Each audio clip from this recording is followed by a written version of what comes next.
A Popeyes franchisee just filed for bankruptcy. 136 locations, $233 million in revenue, and they still went broke. How does this even happen? That's what we're breaking down today. Before we get into the bankruptcy, you have to understand how hot Popeyes was supposed to be. In 2019, they launched the chicken sandwich. Lines wrapped around buildings and they sold out for 2 weeks. That sandwich told the entire country that Popeyes was back. And from 2021 to 2024, system-wide sales grew nearly 20%. While other chains fought traffic declines, Popeyes was winning. So how does one of their biggest franchisees end up in the bankruptcy court? Meet Sailorman Inc., a Miami-based operator in the system since 1987. At their peak, they had 136 locations and $233 million in annual revenue. On the surface, it's a wild success story, but in 2025, they posted a net operating loss of $18.7 million. $233 million coming in the door, yet losing nearly $19 million.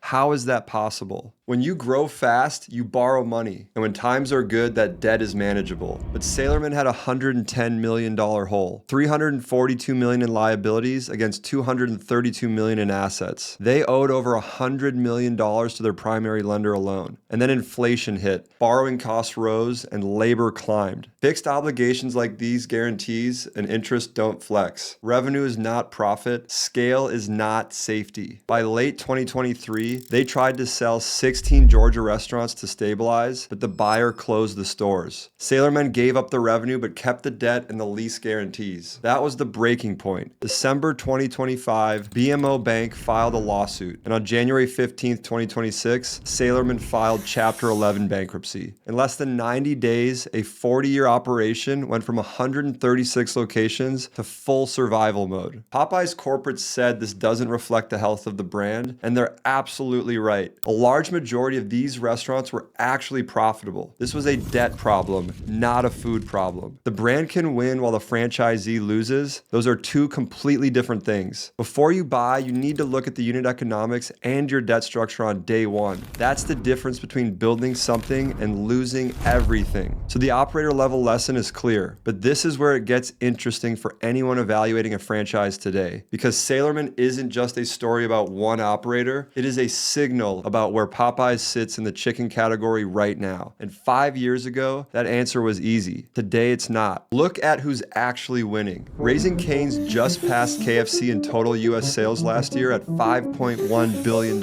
They did that with about 900 stores compared to KFC's 3,700. Cane's is generating more total sales out of 1/4 of the footprint, and their average unit does $6.6 million a year. Chick-fil-A, they do $9.3 million a year on average. Dave's Hot Chicken grew visits 60% year over year in Q1 of 2025, and Rourke Capital just paid roughly $1 billion for a majority stake in Dave's Hot Chicken. Popeyes, their average is closer to $1.7 million. So what does this tell me? Demand for chicken has never been higher. Americans now eat 104 pounds of chicken per person per year, up 25% in the last 15 years. The hard news is that within the category, Popeyes is no longer the default bet. They posted 3 negative quarters in 2025 alone, and their parent company is mid-reset. One of their biggest franchisees is in bankruptcy, and the brand's taking share. Cane's, Dave's, Wingstop are doing it with materially better unit economics. So here's where I land. The chicken category is one of the best food categories in America right now. The question a smart franchisee should ask in 2026 is different from the one Sailorman would have asked in 2010. It's not, is Popeyes a good brand? It's, is Popeyes a better bet than the brand on the corner across the street? And right now, the data says no. Popeyes isn't dying, but they are defending. And in this category right now, the franchisees making money are the ones lined up with brands on offense. We put together a free guide, 5 vetted franchise opportunities under $150K with the real numbers behind each one of them. Link is in the description. Subscribe, check us out. More of these coming.